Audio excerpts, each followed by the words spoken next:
Have you ever stopped to think about how your phone or even your coffee actually gets to you?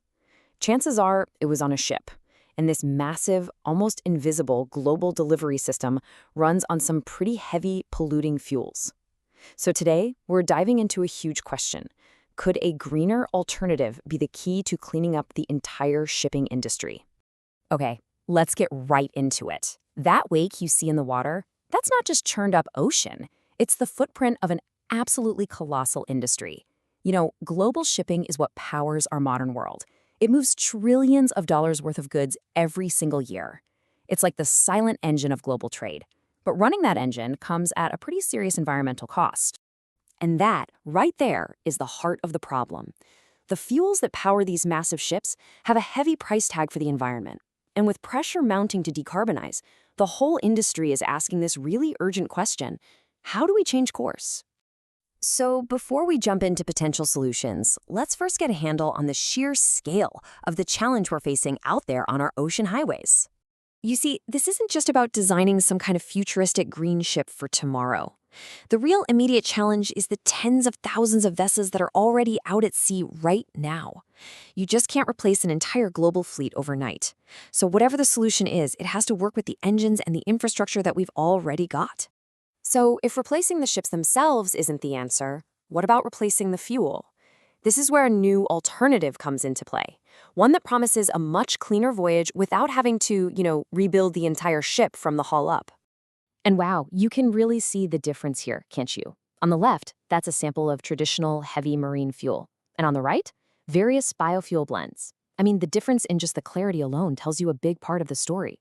We're talking about fuels that come from renewable biological sources, everything from plants to, believe it or not, used cooking oil.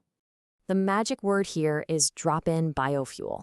Think about it like this. When the batteries in your TV remote die, you can just pop in a different brand, right? You don't need a whole new remote. Well, drop-in biofuels work on that same principle.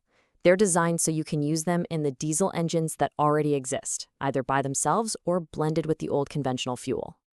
So the study we're digging into here put three main flavors of biofuel on trial. There was PME, which is palm methyl ester from palm oil. Then there was UCAME, which is used cooking oil methyl ester. Yep, exactly what it sounds like. And finally, HVO, or hydrotreated vegetable oil. Okay, so theory is one thing, but does this stuff actually work in the real world? Well, let's zoom in on a real-world experiment that put these fuels to the test in one of the busiest ports on the planet. And this is the hero of our story. It's not some giant container ship, but a hardworking passenger launch vessel. These boats are the absolute workhorses of the Singapore harbor, and for a full 18 months, this one was chosen to run on biofuel blends. And this, right here, this is where that whole drop-in idea gets really interesting. The boat wasn't retrofitted with some special new engine. It used its existing conventional diesel engine. And that is so important, because it means that whatever they found out from this one boat could potentially apply to thousands and thousands of others just like it. Here you can see the special biofuel blends being prepared for the trial. For a year and a half, researchers from Nanyang Technological University were out there collecting data, taking samples, and basically monitoring every single aspect of the engine's performance to see how it would handle this new diet. So after 18 months of real-world use, what did the engine have to say? What was the final verdict? Well, the first big hurdle was just the quality of the fuel itself. Would the biofuel degrade while it was sitting in storage? The researchers checked everything from viscosity to water content over many, many weeks. And the good news? For the most part, the biofuel blends held up remarkably well. They stayed right within the required industry standards. But now for the million-dollar question, what about emissions? This table breaks it all down.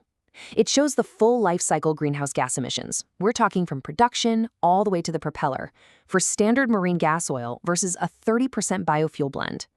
Just take a look at the difference between those two numbers. So what does that actually mean? Well, the bottom line is this.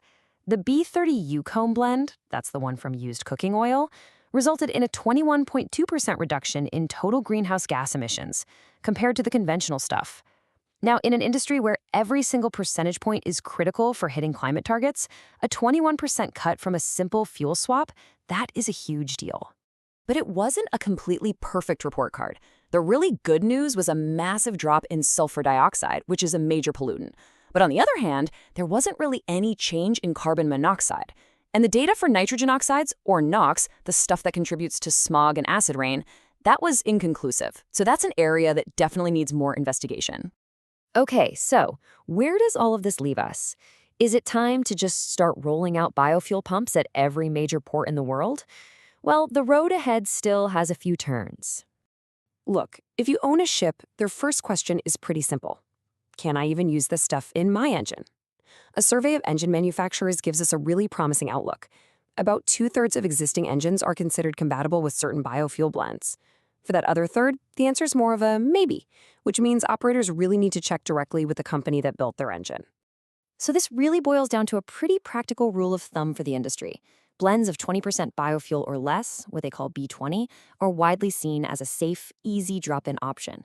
But once you start hitting B30 or higher, that's a signal to slow down and proceed with a lot more caution. But it's not all smooth sailing from here. There are still major questions that need answers. How do we guarantee fuel quality over long voyages? Who's going to create the global standards for these new blends?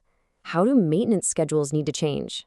And probably the biggest question of all, where are we going to get enough sustainable biofuel to power this massive global industry without just creating a whole new set of problems? What the Singapore test proves is that drop-in biofuels aren't just some dream for the future. They're a viable technology that can cut emissions right now. The journey is long, for sure, but it leaves us with this fascinating thought. The solution to cleaning up our massive steel oceans might just be found in something as simple as the leftovers from last night's dinner.